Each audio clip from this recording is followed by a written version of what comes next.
Bonjour. Je vais vous faire aujourd'hui une autre vidéo pour parler des layouts de clavier.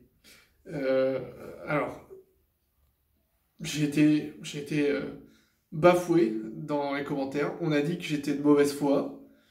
C'est faux. Alors, je suis tout à fait de bonne foi. Je considère que les claviers, c'est très important et ça ne sert pas qu'à écrire la langue française. Je pense qu'aujourd'hui, considérer qu'un clavier, le rôle principal d'un clavier est écrire euh, la langue la langue principale que la personne parle, c'est se fourvoyer. Je crois que écrire, en tout cas, au moins écrire correctement dans la langue de l'utilisateur, c'est très rarement fait, clairement. Hein, ça se voit d'une façon générale. J'en suis moi-même coupable de très rarement correctement écrire avec mon clavier, parce qu'on est rarement en train d'écrire un document, et quand on est en train d'écrire un document qui doit être précisément écrit correctement dans l'art de la langue, généralement on utilise un outil de traitement de texte qui, lui, se doit du coup d'apporter tout ce que ton clavier n'est pas forcément responsable de t'apporter, comme la gestion automatique des bons guillemets ou la ponctuation advance, tout ce que tu veux. Bref, moi je suis un gros utilisateur de clavier. J'utilise d'ailleurs en ce moment ce clavier, qui est un clavier que du coup j'ai monté moi-même avec voilà, peu de touches. C'est moi qui ai fait mon layout, j'ai tout réfléchi. Et en fait, euh, faire son layout est la seule façon d'être sûr d'avoir le clavier qui te correspond.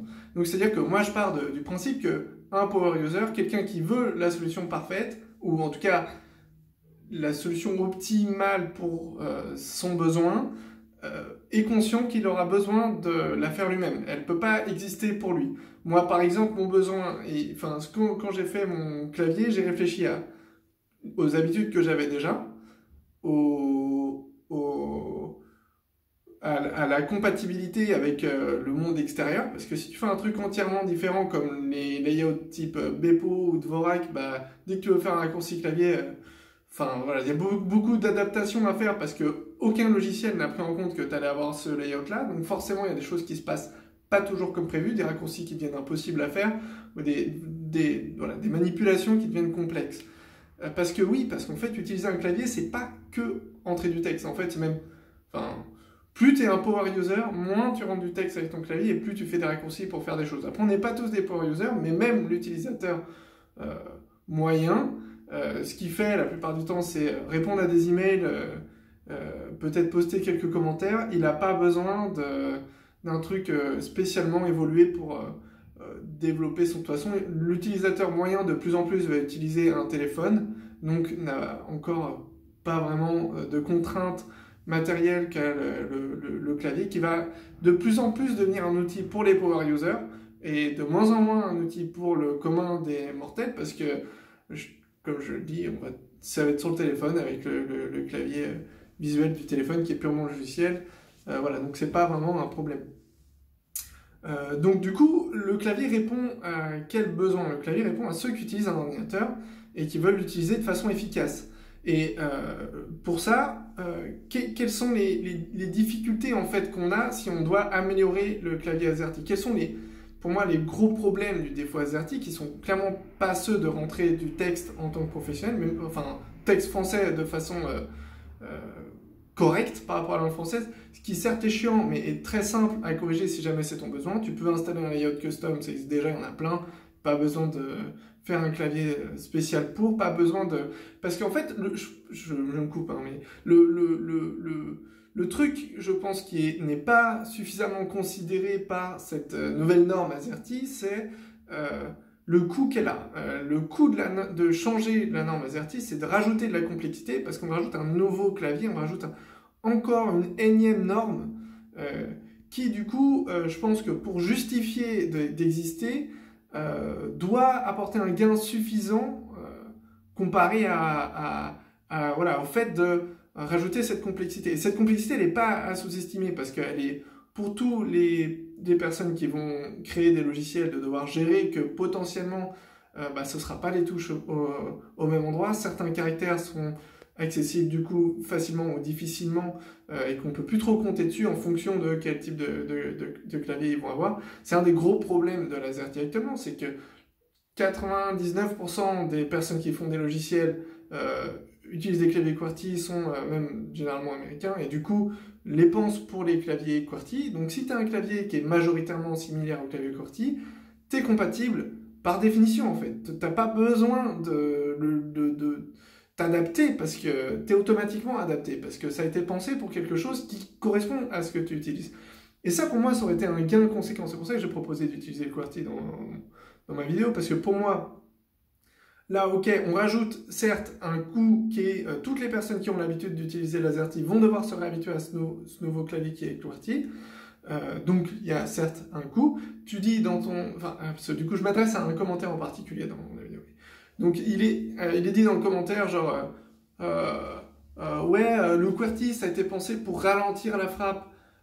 Au moins ça a été pensé pour quelque chose, hein, parce que l'AZERTY il a été pensé pour rien du tout, il est complètement débile. Donc le QWERTY a au moins le mérite d'avoir été pensé, même s'il est mal pensé, je suis d'accord, hein.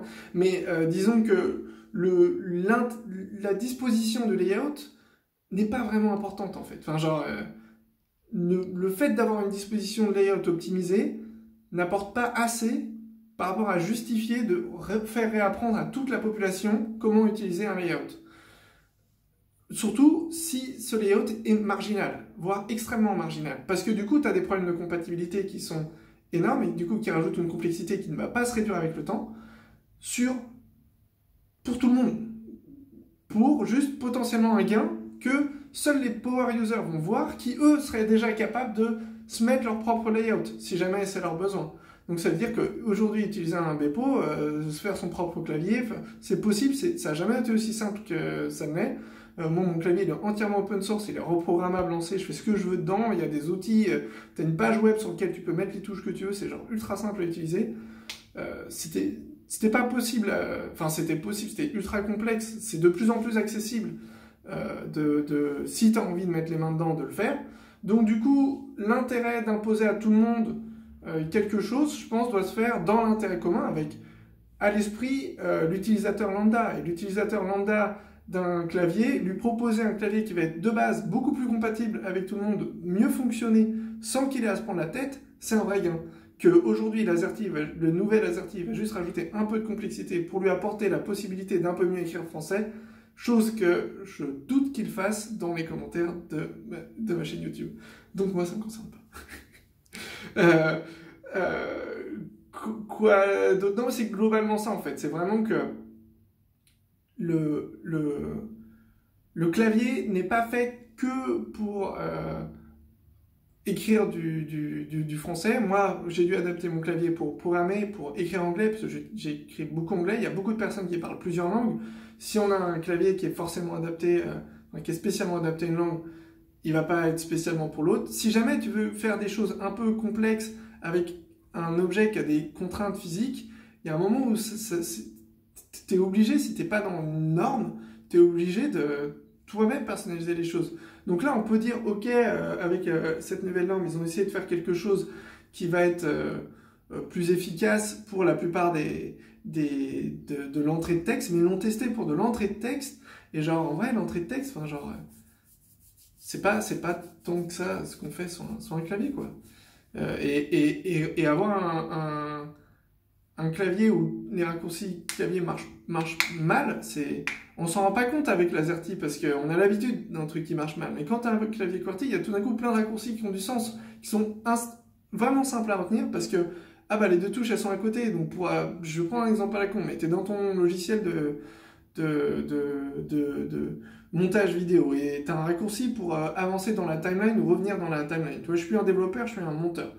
Et le raccourci en QWERTY, ça va être chevron grand ou chevron ferrant. Super simple, en QWERTY, tu les as les deux juste au bon endroit, parce que les mecs qui ont pensé le logiciel, ils avaient un QWERTY. Tu arrives sur un clavier AZERTY, c'est genre Alt 7 et majuscule 9, tu vois, pour avancer dans ton truc. Toi, t'es là...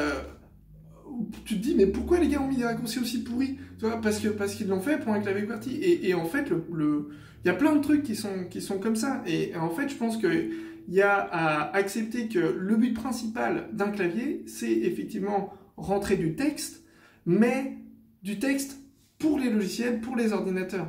Et aujourd'hui, les problèmes d'avoir les bonnes cotes, généralement, ils sont réglés parce que tu vas utiliser le bouton citation pour répondre à un commentaire et tu auras carrément un lien vers le texte du gars. Donc on n'a même pas besoin de guillemets parce qu'on a carrément un élément qui le gère. Et de plus en plus, on aura des choses qui, logiquement, on devrait aller vers ça, c'est-à-dire d'avoir du contenu de plus en plus riche et que ton besoin en tant que texte est limité et qu'on a plus un besoin d'interaction. Le clavier, c'est un outil d'interaction. Donc voilà, donc ça c'est pas une machine à écrire. Le traiter comme une machine à écrire, c'est clairement un manque de compréhension de ce que c'est qu'un ordinateur, et ça m'énerve de voir que c'est comme ça que les choses évoluent. Et quand je dis que la langue française doit évoluer, clairement, j'en attends pas tant d'elle, mais juste plus que les académiques doivent réaliser que l'utilisation que les gens vont avoir de la langue n'est pas celle qu'ils espèrent en avoir, et que... Enfin bref, voilà, il sert à rien ce layout, ça sert à rien.